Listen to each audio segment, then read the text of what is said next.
Irmãos, abram suas Bíblias em Gênesis, livro do Gênesis, capítulo 4. Nós vamos ler do verso 1 ao 8.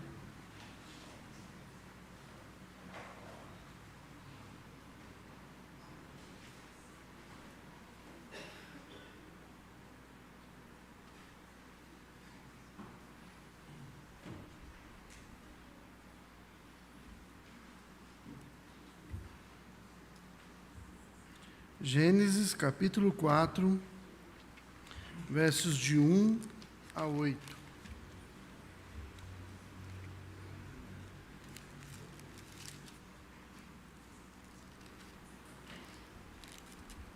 Diz assim a palavra santa e bendita do nosso Deus.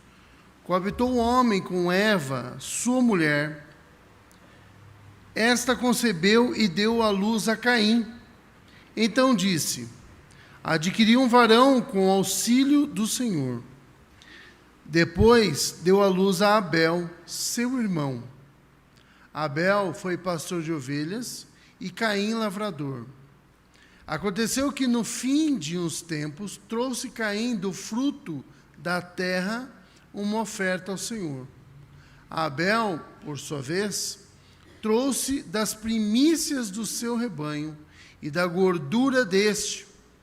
Agradou-se o Senhor de Abel e de sua oferta, ao passo que de Caim e de sua oferta não se agradou. Irou-se, pois, sobremaneira Caim, e descaiu-lhe o semblante.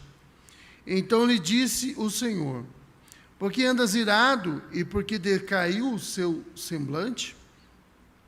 Se procederes bem, não é certo que serás aceito? Se todavia procederes mal, eis que o pecado jaz à porta. O seu desejo será contra ti, mas a ti cumpre dominá-lo. Disse Caim a Abel, seu irmão: vamos ao campo? Estando eles no campo, sucedeu que se levantou Caim contra Abel, seu irmão, e o matou. Até aqui a palavra do Senhor.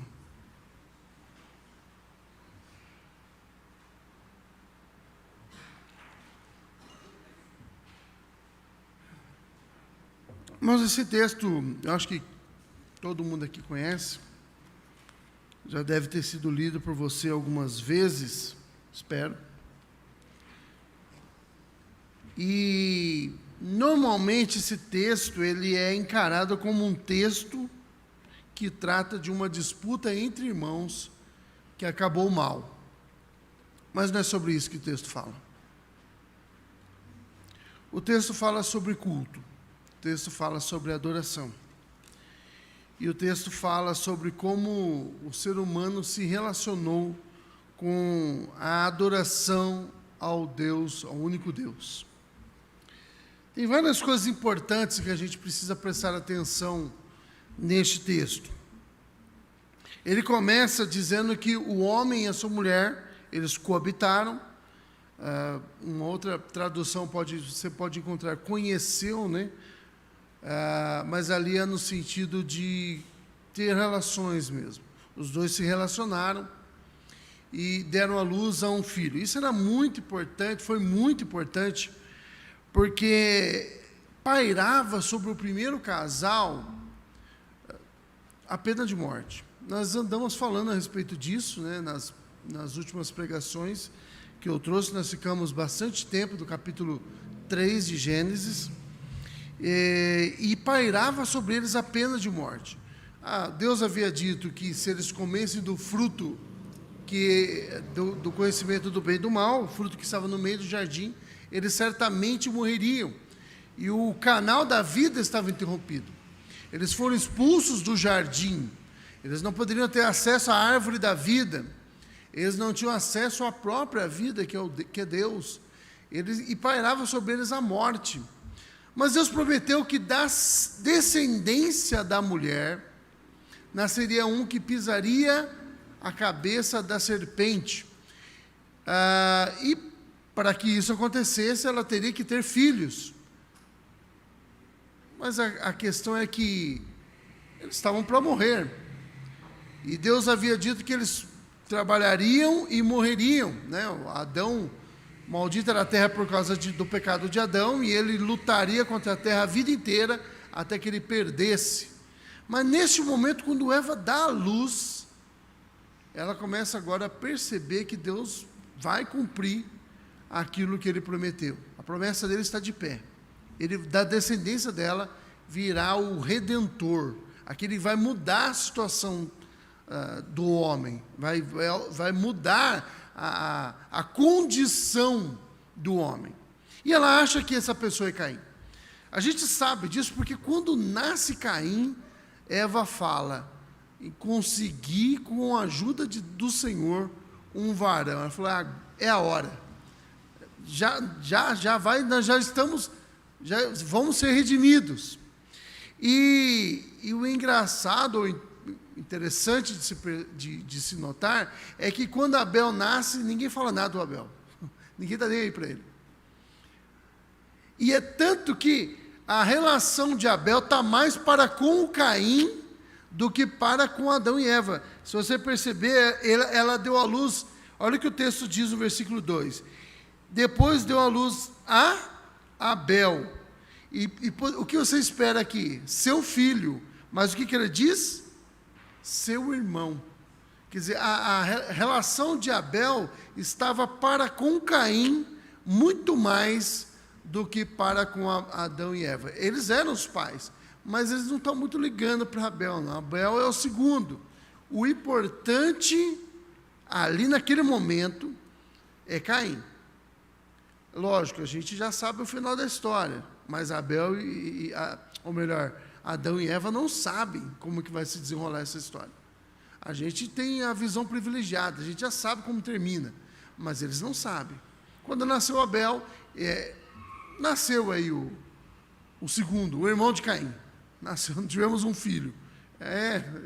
O irmão de Caim.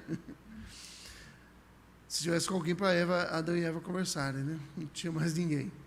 Mas interessante também algumas curiosidades aí, né?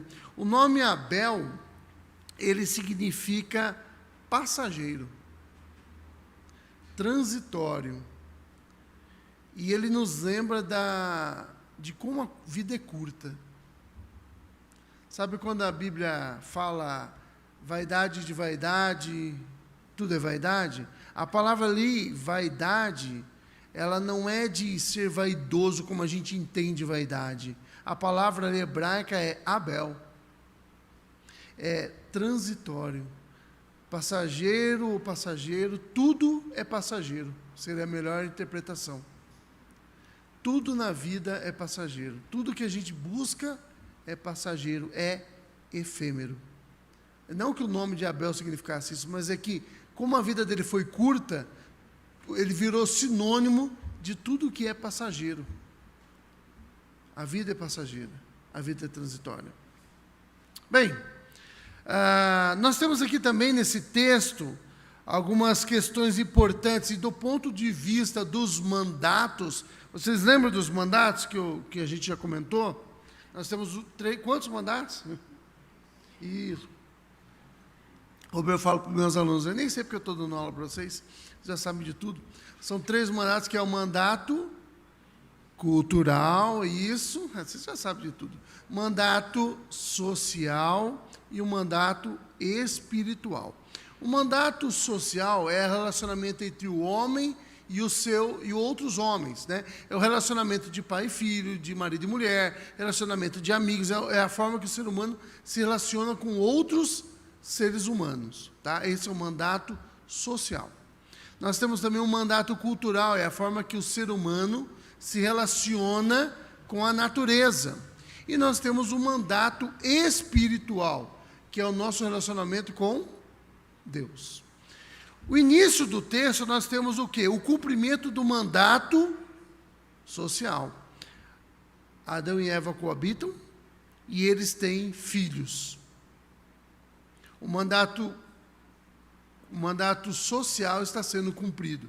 mesmo apesar da queda.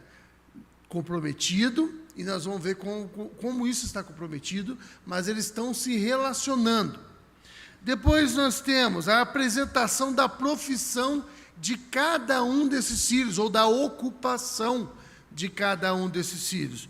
Um deles é dito, uma curiosidade também com relação à narrativa hebraica, é que você vai perceber que eles vão intercalando os personagens. Então você vai ver, Adão relacionou-se com Eva.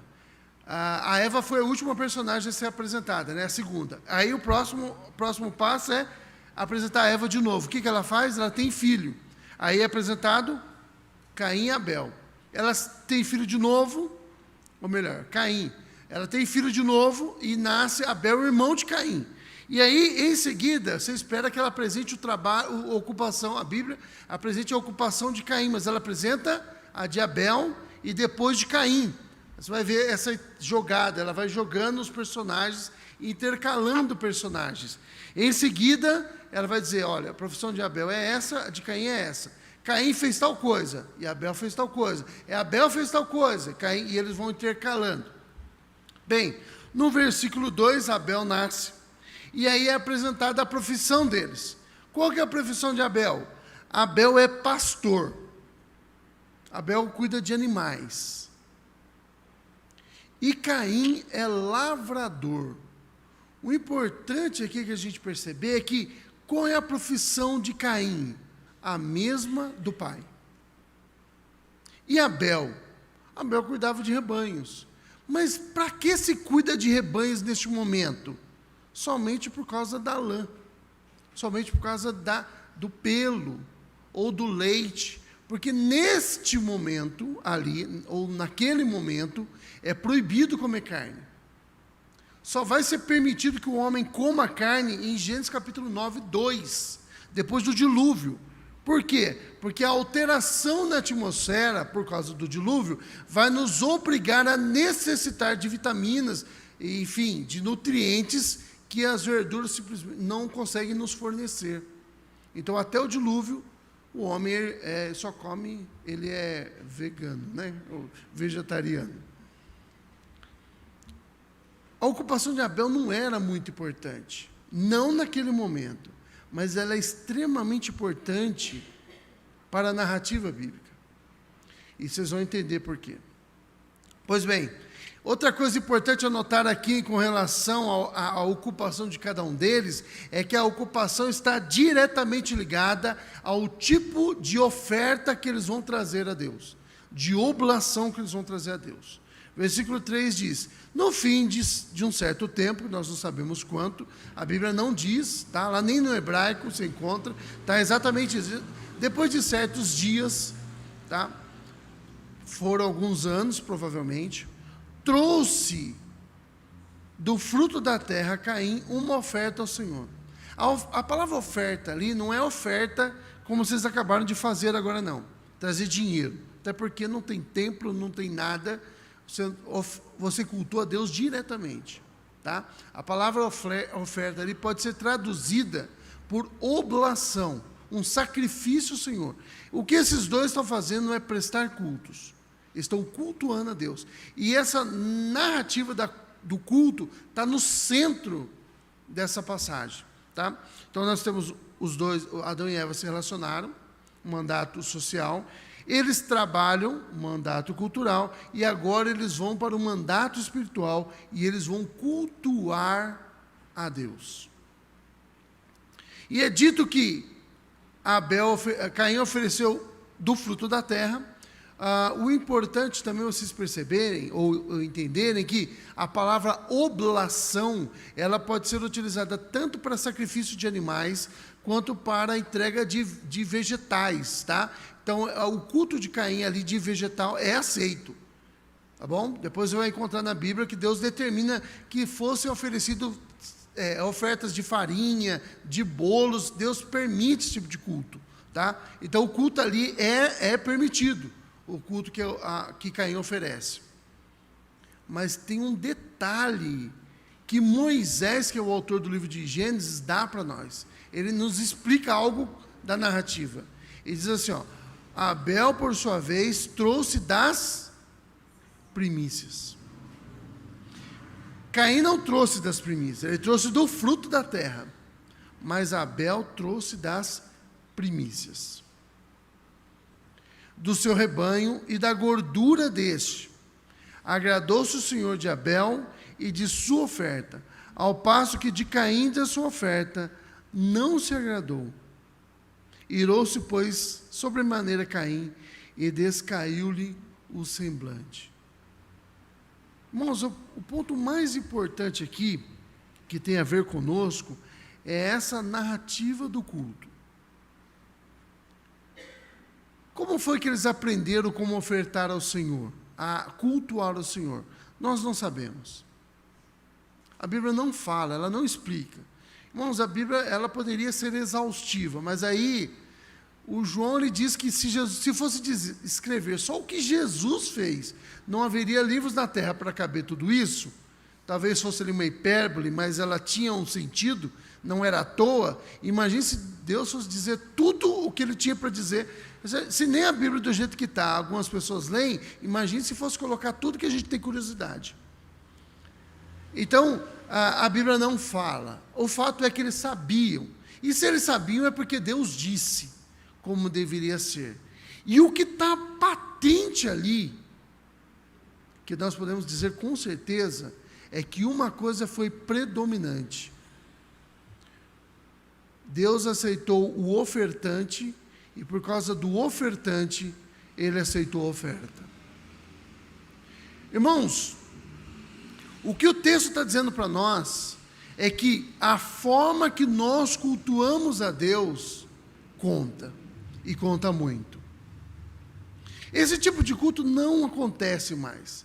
Nós não precisamos mais oferecer animais, porque o sangue que tinha que ser derramado já foi derramado por Jesus, o nosso Salvador na cruz do Calvário.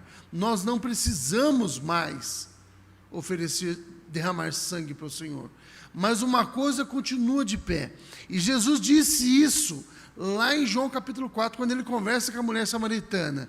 Ele começa a conversar com essa mulher, e a conversa começa a se tornar incômoda, porque ele começa a pressioná-la. Ele fala para ela que ela tem, manda ela chamar o marido, ela fala que não tem, fala, pois bem, eu sei, você já teve 5 e esse que está com você também nasceu. E aí ela começa, estou vendo que você é profeta, e vamos acabar com essa conversa, eu vou falar que eu voto no Lula, ele briga comigo porque ele é bolsonarista, quase isso, né? A gente arruma aquela confusão para acabar com a discussão, para a conversa. Ela fala, olha, os nossos pais adoram nesse monte, vocês judeus dizem que tem que adorar em Jerusalém. Quem está certo? É aquele negócio que Jesus dissesse, ela fala, está vendo? Você é intolerante. Ou Jesus fala, aí, para ser politicamente correto. Ela diria, então por que vocês adoram lá? Aí a resposta de Jesus os dois estão errados. Porque a hora vem, e a hora em que verdadeiros adoradores adorarão como?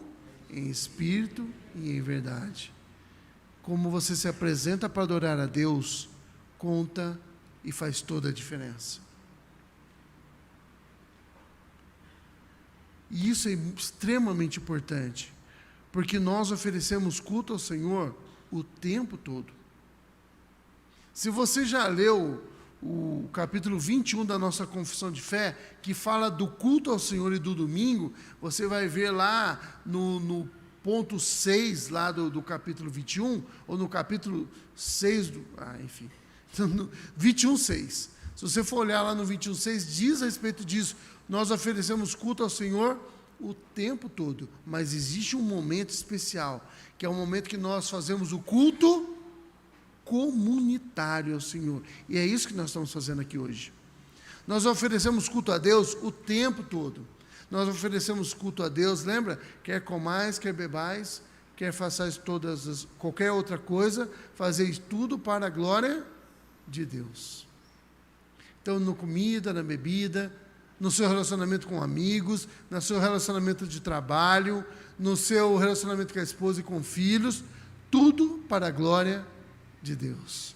Mas tem um momento especial, que é o momento que nós nos reunimos para adorar a Deus.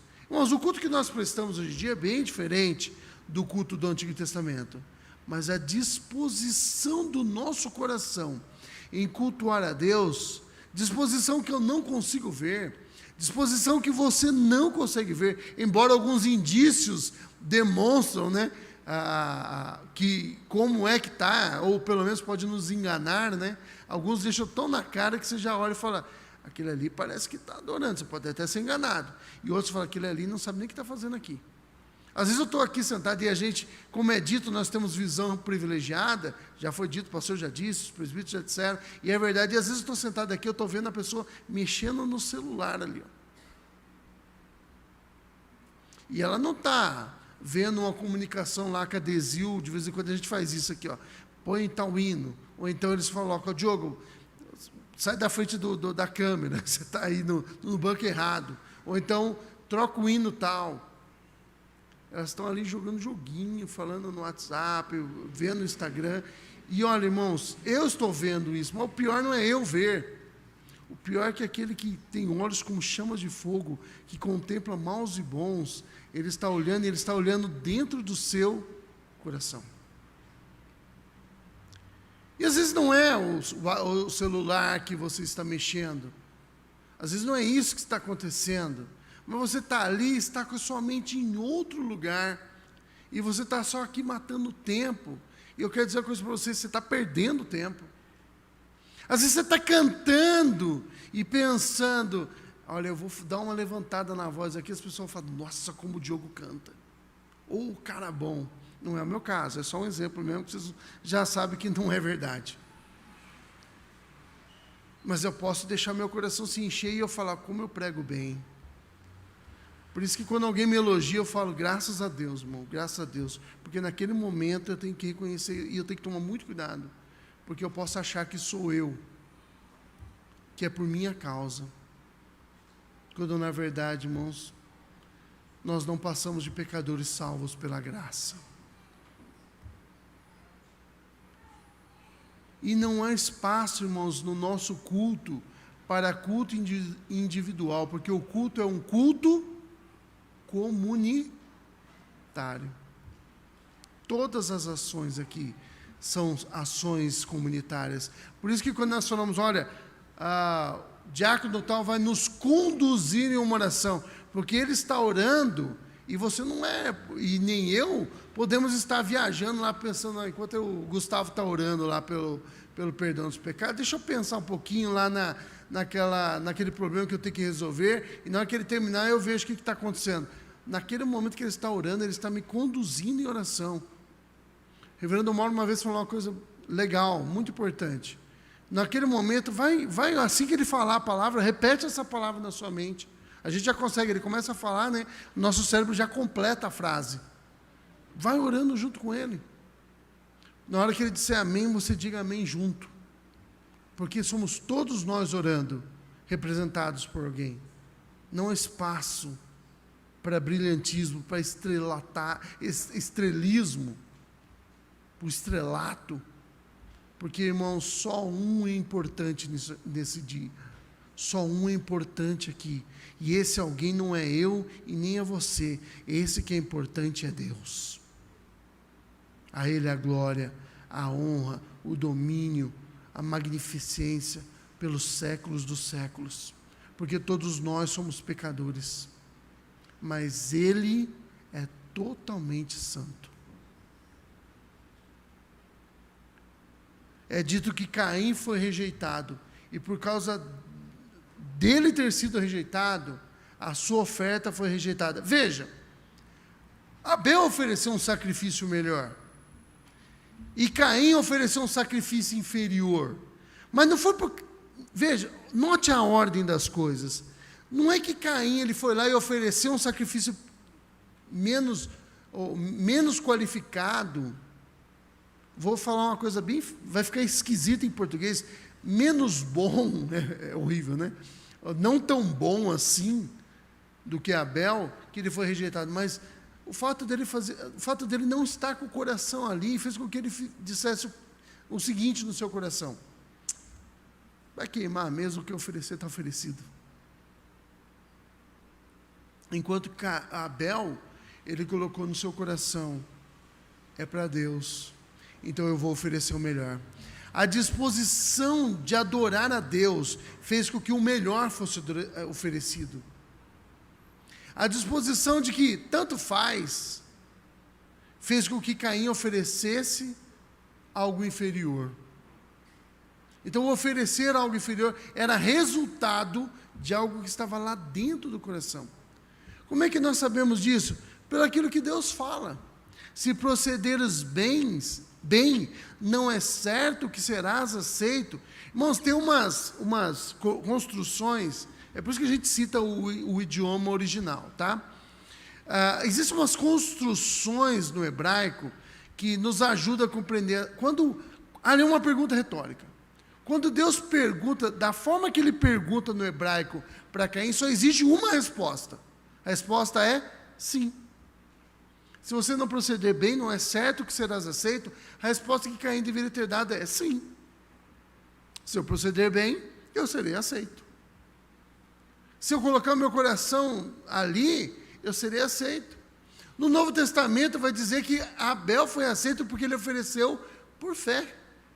Ele sabia que Deus receberia aquela adoração, ele sabia que Deus estaria presente naquele lugar, ele sabia que Deus era verdadeiro, que Deus está em toda parte, que Deus contempla o que está dentro do seu coração, e por saber tudo isso, ele falou, Deus vai estar lá, eu vou oferecer o melhor. Caim, por outro lado, falou, nem sei se Deus vai estar lá, nem sei se Ele vai, nem sei se Ele vai estar presente, nem sei se Deus se importa com isso, o que oferecer está oferecido. Recebeu, não recebeu, azar dele. E Abel foi aceito diante de Deus. E quando Deus fala essas coisas para Caim, o texto de Deus continua falando, olha, não é certo que serás aceito, mas se procederes mal, o pecado jaz à porta. Sabe, a ideia ali é assim, ó, é como se o pecado estivesse espreitando pelo vão da porta. Sabe quando você já viu criança quando está olhando assim, você pelo vão da porta assim, aí ela vem correndo assim, dá um burro em você, me assustou. Aí mais ou menos isso, o pecado está espreitando, e a ideia ali é que ele vai dar o bote, é só você não vigiar. E é muito parecido com aquela ideia da serpente dando bote no calcanhar. Lembra que foi... Aí você tem um paralelo com o capítulo 3 impressionante. E aí Deus falou que o pecado está na fresta da porta, esperando você dar bobeira. Cabe a você fazer o quê? Dominá-lo. No capítulo 3 é dita a mesma coisa a respeito do homem. A vontade... para a mulher, melhor dizendo, a vontade da sua mulher será, a sua vontade, dizendo para Eva, né? A sua vontade será para com seu marido e ele te dominará. E aí o que Deus está falando, o pecado está aí, você tem que tomar cuidado, porque cabe a você dominá-lo, se você não dominá-lo, ele vai te dominar. E o desenrolar da história é que o pecado dominou Caim. Ele irou-se, a ideia era o semblante decaiu. E aí quando Deus fala assim, ó, você será aceito, a ideia do aceito é, você será exaltado. É como se você fez errado, o seu semblante caiu, mas se você fizer certo, seu semblante será exaltado. Você vai sorrir, você vai ficar alegre, você vai poder dar de cabeça erguida, porque se você proceder bem, você será aceito. Mas Caim não deu ouvidos ao Senhor. E aí, eles estão andando no campo. A construção hebraica é bem estranha no versículo 8. É bem difícil de entender. A ideia, para vocês terem uma ideia, ideia, né?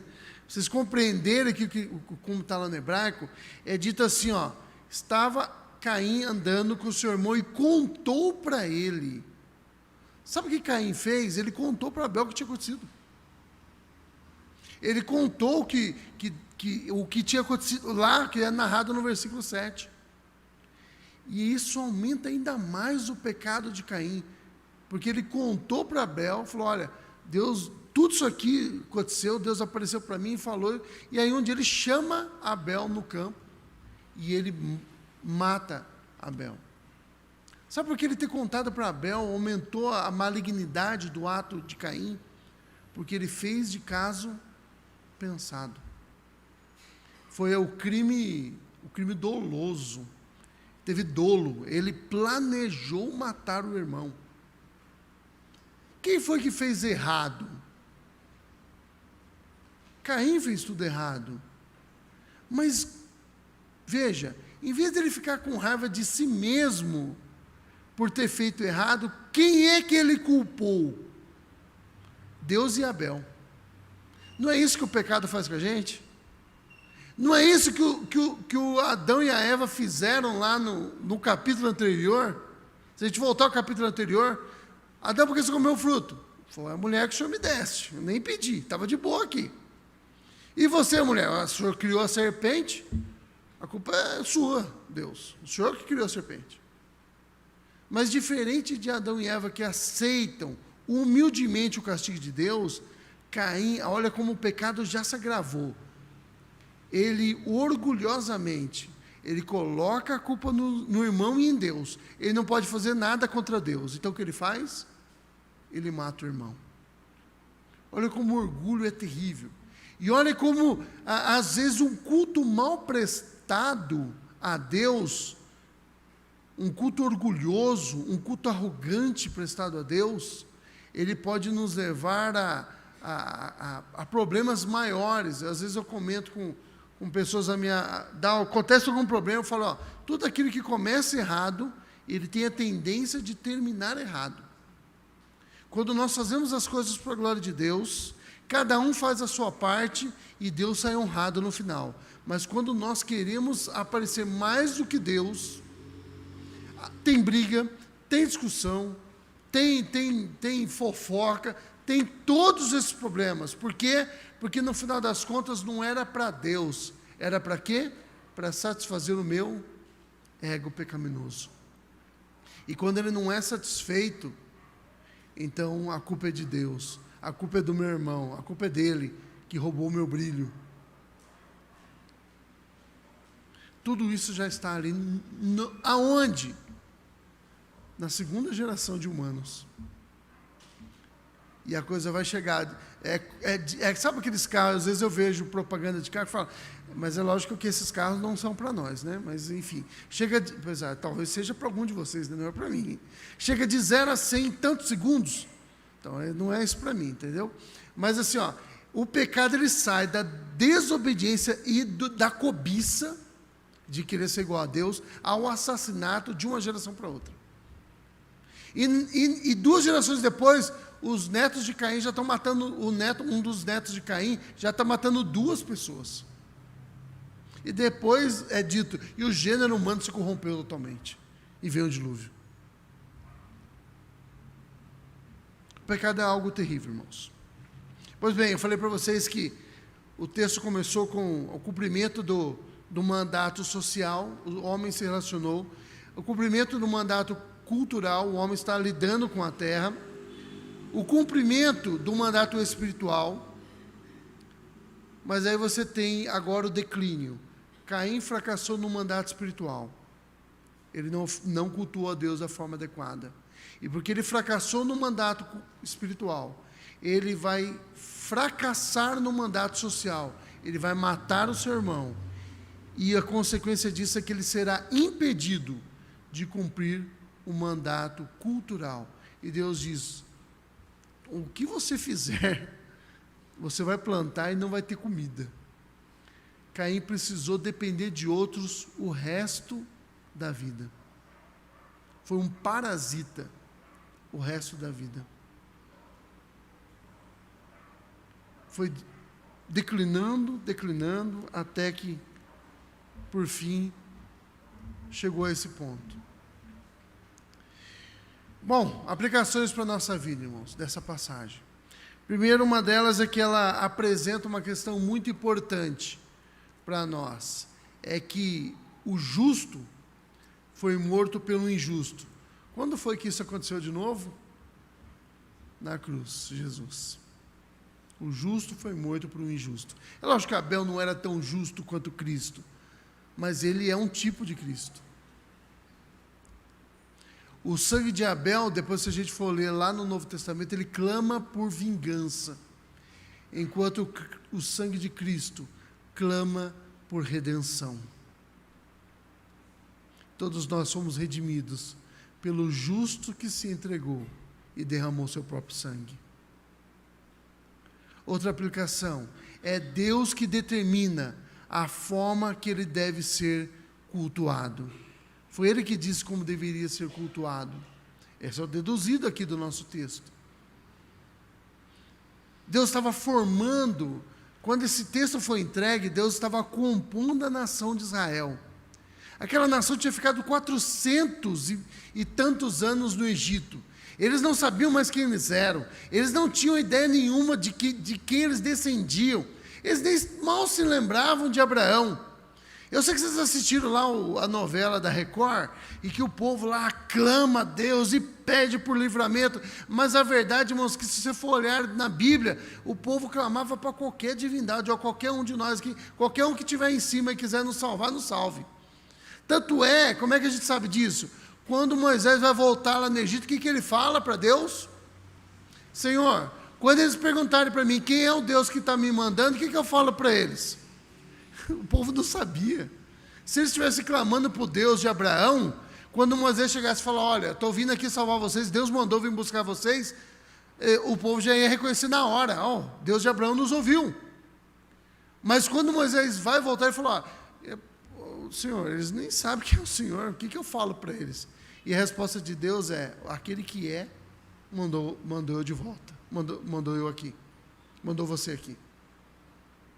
Eles não conheciam que Deus era. E eles iam atravessar o deserto e eles iam ter que começar a cultuar a Deus. Eles eram uma nação. Veja, eu falei para vocês que a questão do pastoreio de Abel não é muito importante naquele momento, porque as pessoas não comiam carne. Naquele momento, não. Mas veja, a nação de Israel é uma nação de pastores. Então, para a identidade de Israel, aquilo é muito importante. Lança também uma temática, o filho mais novo, ele é chamado em detrimento do filho mais velho. Nós vamos ver isso em Caim e Abel, depois vai ser Sete no lugar de Caim. Depois nós vamos ver isso com Isaac e o seu irmão, o Ismael. Depois nós vamos ver Jacó e Esaú, sempre o mais velho sendo chamado. Manassés e Efraim. O próprio Rubens, filho de Jacó, ele vai perder o direito de primogenitura dele, porque ele teve relação com uma das amantes de Jacó, uma das concubinas de Jacó. Então, essa narrativa do mais novo tendo proeminência em relação ao mais velho, vai se tornar uma narrativa bíblica extremamente importante. E aquele povo adoraria ao Senhor. Eles adorariam com derramar de sangue, haveria culto. Da onde eles tirariam as bases? Deus está dando a base para ele. A base é o seguinte: sangue precisa ser derramado. E o sangue foi derramado. Foi derramado em todos os sacrifícios de Israel. E foi derramado no último sacrifício. E como Cristo cumpriu toda a justiça de Deus, e Ele derramou seu sangue para comprar para nós o direito de sermos filhos de Deus, então agora nós somos aceitos. Nós somos o irmão mais novo da parábola, e enquanto o irmão mais velho foi deixado de lado, o irmão mais novo foi aceito. E agora nós somos aqueles que não eram povo, mas agora somos povo. Não éramos chamados, mas agora somos chamados. Não éramos aceitos, estávamos destituídos da glória de Deus, longe de todas as promessas, de todas as alianças. Mas Ele, por intermédio de Cristo, por Jesus Cristo, Ele nos alcançou. E agora nós nos unimos a povos de toda língua, raça e nação. E nós cultuamos a Deus em espírito e em verdade. Deus olha o seu coração. E nós devemos estar de olho e observando o nosso coração, que tantas vezes é enganoso. E devemos buscar lá dentro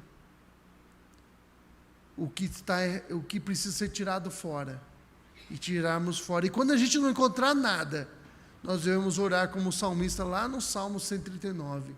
Sonda, meu Deus, e vê se há em mim algum caminho mau, e guia-me pelo caminho eterno. O Salmo 139 é sobre perdão de pecados. E ele faz essa oração para Deus sondá-lo, o coração dele. Por quê? Porque ele começa: para onde eu fugirei da tua face? Para onde eu irei da tua presença? Se eu for no lugar, para onde eu vou fugir? Se eu tomar asas da alva, se eu me esconder no lugar mais profundo, o Senhor está lá comigo. O Senhor está em toda parte. O Senhor me criou. O Senhor conheceu cada dia da minha vida. Dia após dia, o Senhor ia observando quando eu estava sendo formado lá no útero da minha mãe, antes que ainda houvesse qualquer um dia. E aí o salmista fala: isso é tão maravilhoso que eu não consigo nem imaginar como isso pode acontecer. Então, Senhor, sonda o meu coração, porque eu posso ter pecado, e o pecado dele, ele confessa. Qual que é o pecado dele? Eu odeio os teus inimigos, odeio-os com ódio completo. E pode ser que nesse ódio que eu tenho dos inimigos de Deus, não é dos inimigos dele, dos teus inimigos, ele fala: eu odeio tanto os teus inimigos, Deus, que eu acho que eu posso estar pecando. Então, sonda o meu coração, vê se eu estou pecando nisso, no meu zelo, no meu excesso de zelo. E se eu estiver pecando, me guia pelo caminho eterno. Irmãos, que essa seja a nossa oração. Que possamos buscar a Deus em espírito e em verdade. Que o nosso coração esteja disposto a adorar a Deus. É difícil? É. Porque o orgulho e a arrogância são extremamente perigosos. Por isso que o primeiro mandamento é: só há um Deus. E o último mandamento é: não cobice. Porque a gente tem tendência de cobiçar. Não cobice. Mas se nós temos dificuldade, irmãos, de cumprir isso, que caiamos de joelhos, que buscamos a santidade. E se ainda assim persistir o pecado, porque ele persistirá, lembremos o que João diz lá na sua epístola: filhinhos, há um advogado diante de Deus, Jesus Cristo, o justo. Amém. Deus abençoe. Curva sua cabeça, vamos orar.